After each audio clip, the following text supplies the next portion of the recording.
So today's yoga practice is, for the most part, done with some weight bearing on the hands. Okay, so this practice won't be suitable for you if you have, some wrist issues right now.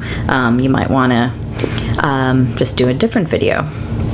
Otherwise, feel free to just do what you can, and you're going to want a yoga mat and possibly a blanket or a pillow for some padding under the knees.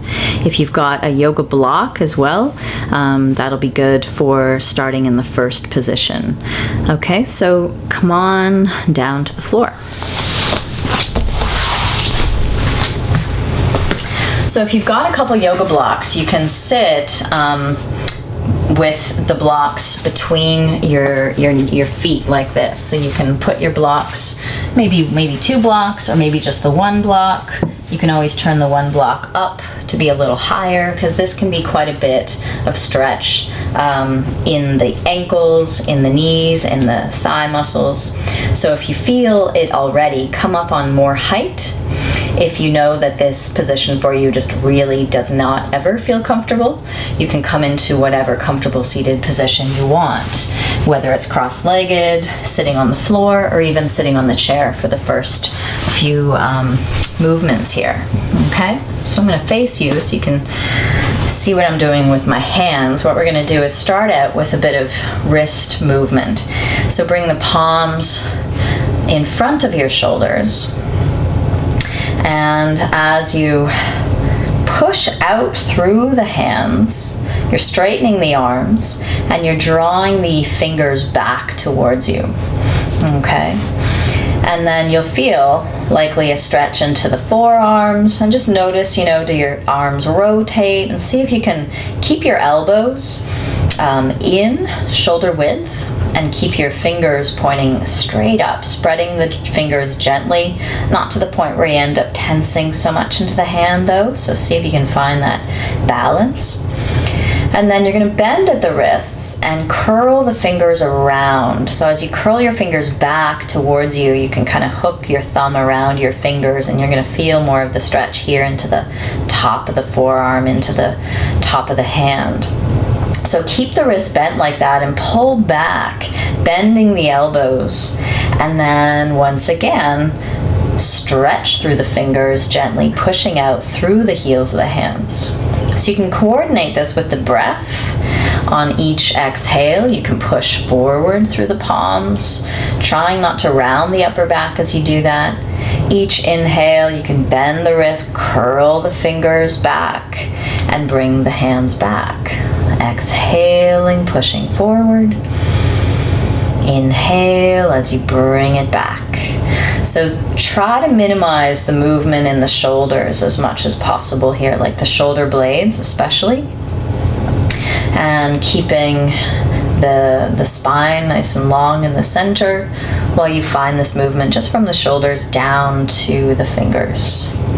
Okay, and then go for one more there, pushing out through the heels of the hands, bending at the wrists, curling the fingers back, and then give the hands a little bit of a shake.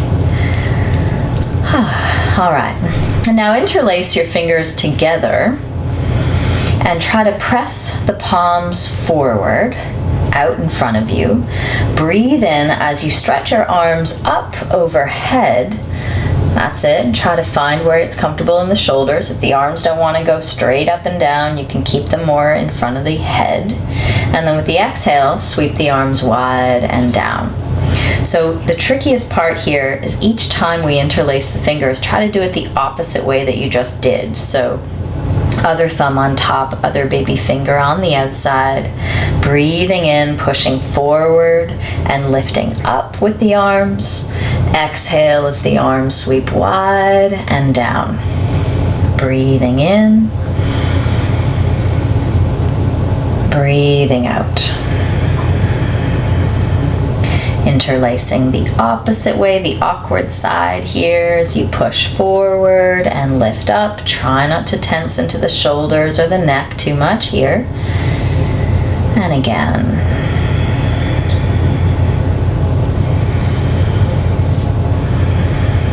And then last one.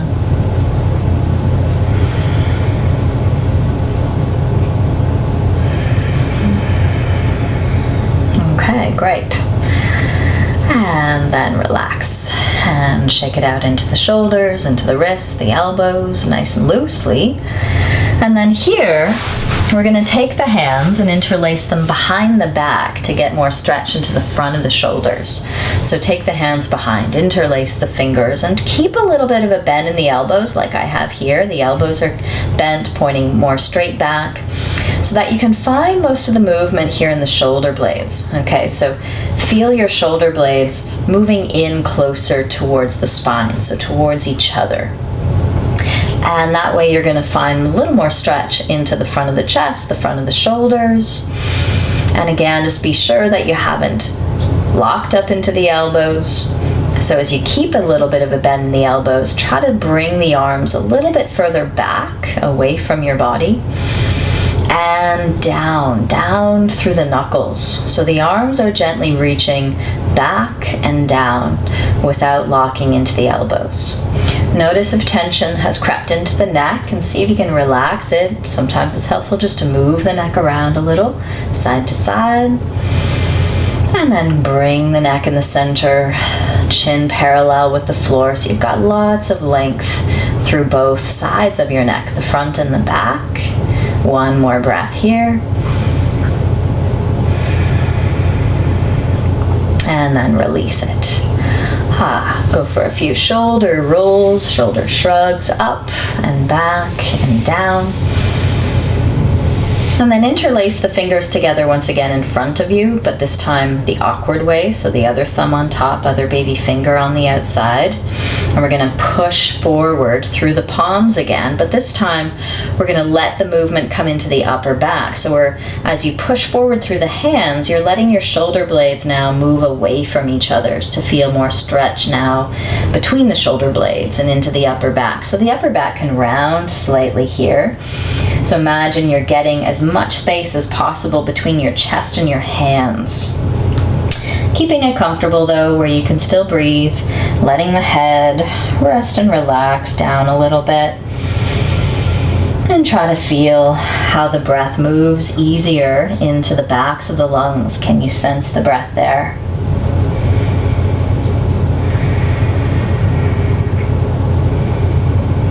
And then slowly release it down. And again, a few shoulder rolls, up, shrugging, and then rolling down and back. Okay. All right, so let's bring some weight on the hands now. So you'll want to set aside your block and have a pillow or a blanket underneath your knees. But you don't want the blanket underneath the hands so much, okay? So you want the hands on the mat. Okay, so here, for table pose, you want the hands directly underneath your shoulders, so not any wider than shoulder width apart, not any narrower, right underneath the shoulders. Bring the knees, take a look at them, they're right underneath the hips, and see if you can also bring your feet parallel in line with the knees so that you look back and you can't actually see your feet between your thighs, okay? So now as we're here, let's move a little bit through the back, through the whole spine with the breath. So as you exhale, curl your tailbone down, pointing it towards the knees, and gently push into the hands. And what you're going to feel is a stretch again into your back, and you can let the head go forward a little bit. And then as you breathe in, slowly lift the tailbone up away from the knees and imagine your neck lengthening forward as the head lifts just slightly, not too much. You want to feel most of this movement led by the upper back. So especially on the exhale on the inhale, when you're opening up the chest, imagine you've got a spotlight on the breastbone and it's pointing straight forward as you look in that direction rather than up. Okay, so each exhale, curl the tailbone down, pushing into the arms a little gently to stretch the back. And then inhale and try to find some space in the front as you strengthen into your back here. That's it. Each time you can keep it going at your own pace. And through both movements, you want to keep the neck nice and long. So let the shoulders Stay away from the ears, especially here. Notice if the shoulders lift up when you're rounding the back, and see if you can keep them away from the ears throughout both movements. And go for a couple more at your own pace.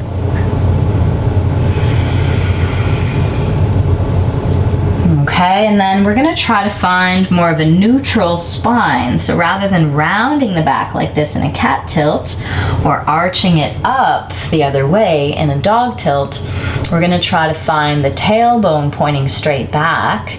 So we've got just a little bit of a curve in the lower back right here.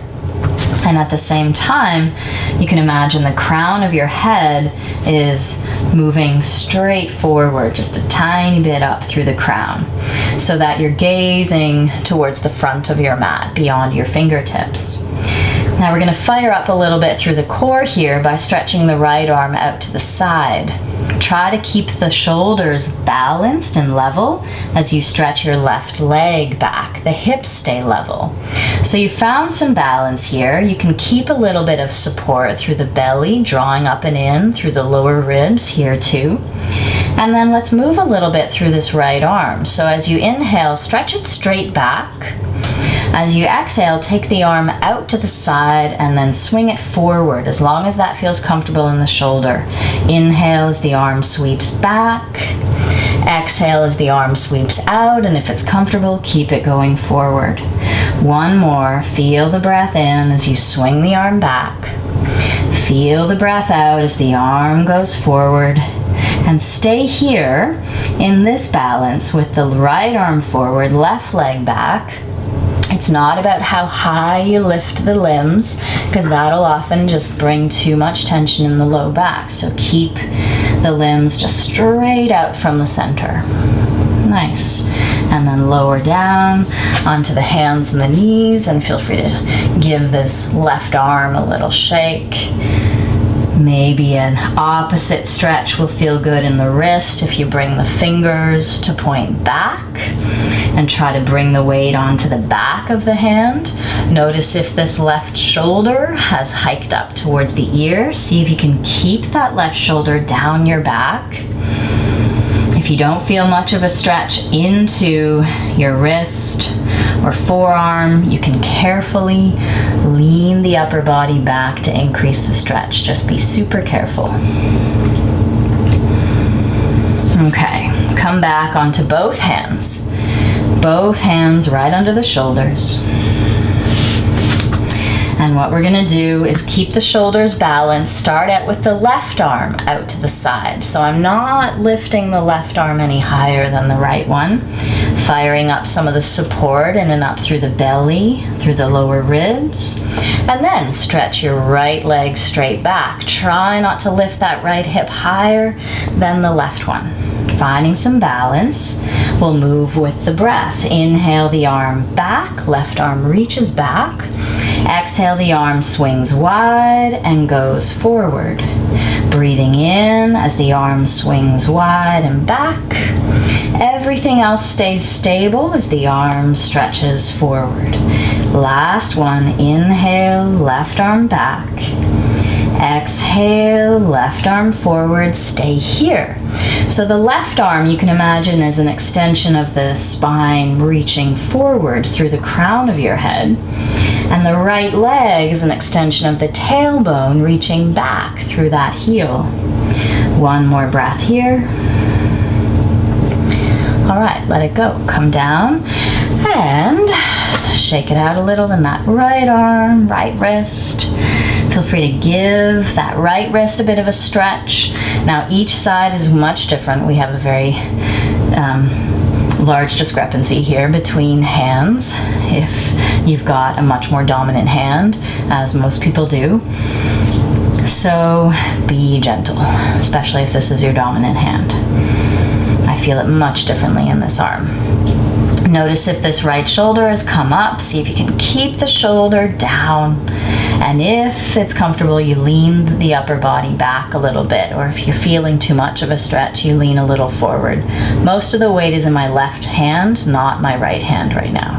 Okay? All right. and then let that go. Come down into child's pose. So bring your hips back towards your heels. You're going to stay on the tops of your feet. Your knees can go a little wider if you like. Make room for the belly, for the chest. And then you can rest your head to the ground. If it doesn't get there comfortably, make a pillow for it with your hands, or take a block to rest the head on. So if we take a few moments right there. So I don't have my head on the ground because I want you to hear me talk, but you should have your head on the ground or on something so that your neck can relax and your shoulders can relax. So that if the arms are staying forward in your child's pose, let the elbows come to the ground. Let the shoulders soften, and notice the breath here. See if you can feel the movement of your breath into your back, into the backs of your lungs. I'll give you a couple moments to feel that.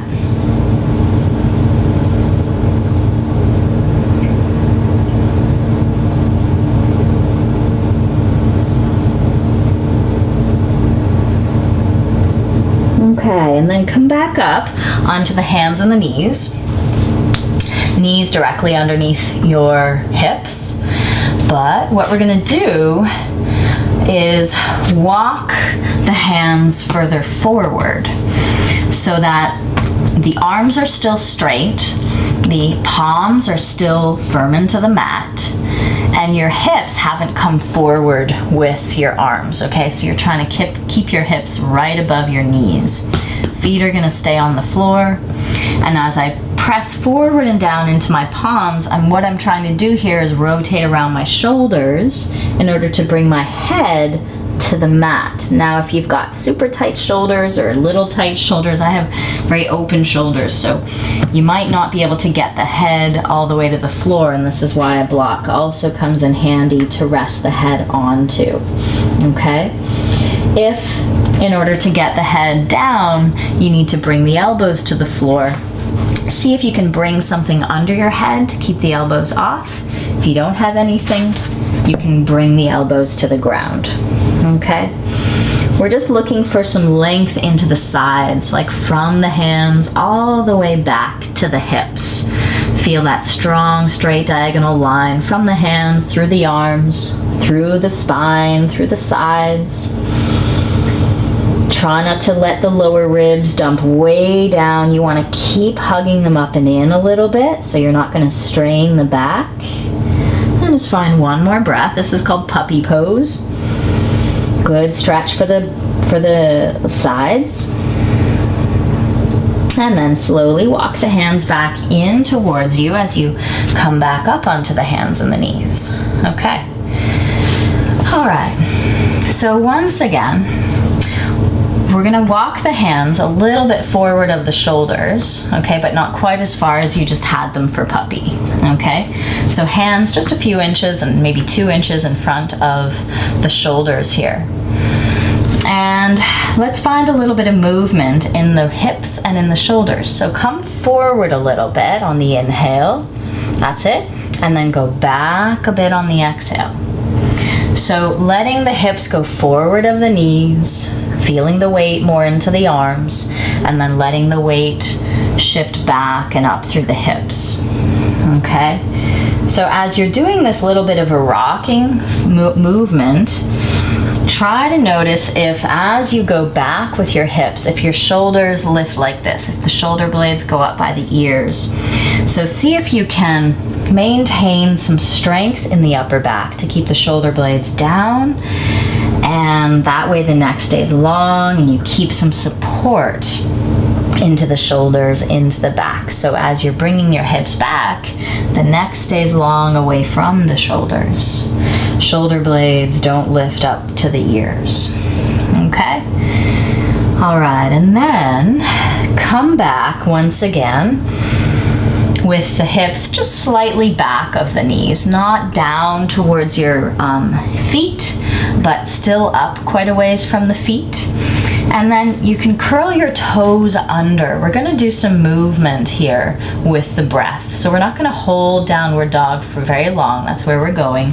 We're going to keep it dynamic. We're going to keep moving it. So push forward and down into your palms as though they want to slide on your mat, but they're stuck. And at the same time, bring the shoulder blades down the back.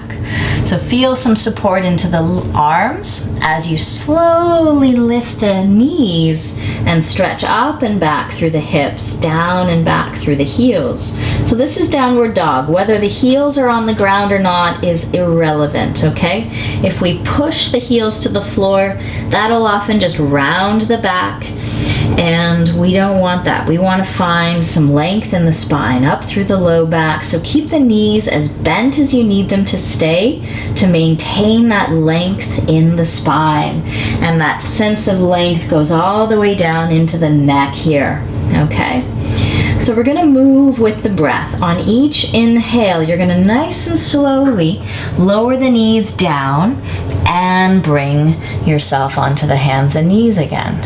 On the exhale, you're going to push down through the hands, slowly lift the hips up and back as you stretch down through the heels to where it's comfortable for you. Each inhale, as the knees go down, you're also bringing the head to look forward a wee bit to the front of your mat.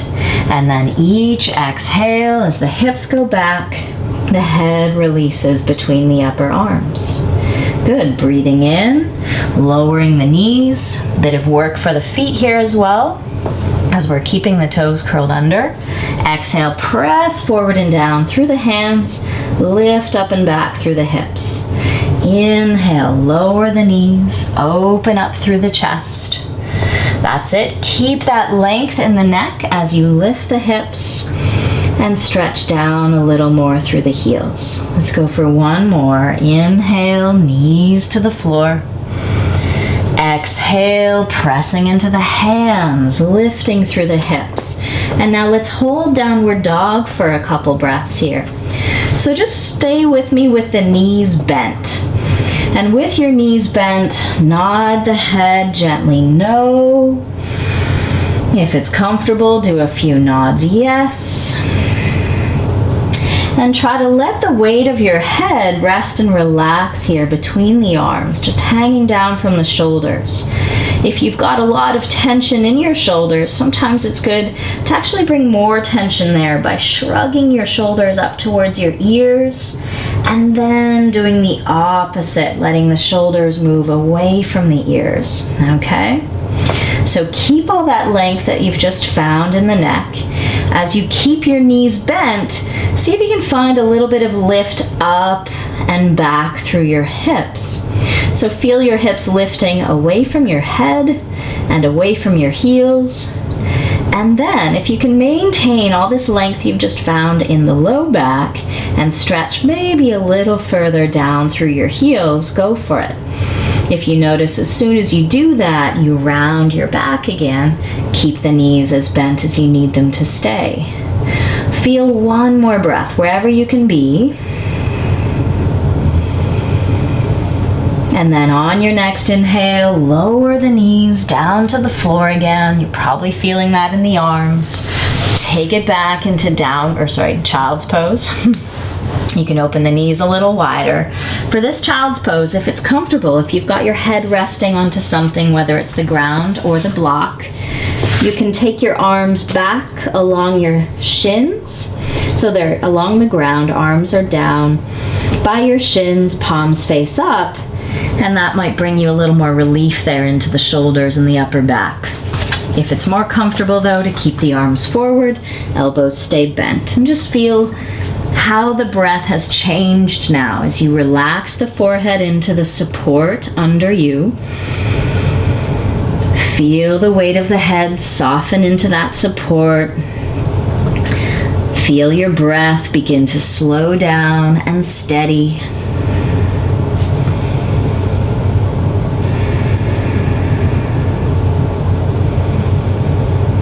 Okay, and we're just going to end with a bit of a side stretch from child's pose. So first, you're going to want to probably take the knees in to point closer to the front and lift the head and the chest. so that you can walk your hands. Let's go over to the left with the hands. Walk the hands over to the left. Doesn't have to be a big walk over, just enough to feel more of a stretch now into your right side, okay? So the palms are down, the elbows are up, and you're kind of pressing down and forward into your palms as you feel your right hip moving back towards your heels. You can let the head rest and relax in line with the shoulders, with the rest of the spine. And feel the movement of your breath right there into the right side. Stay with one more breath here.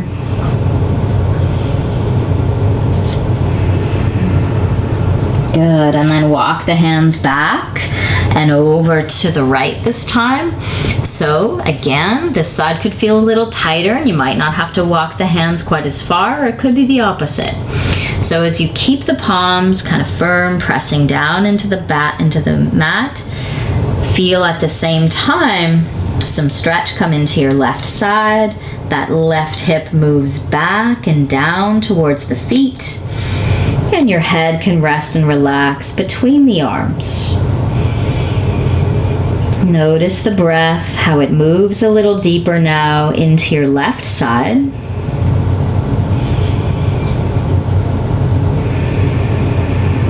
Go for one more breath here.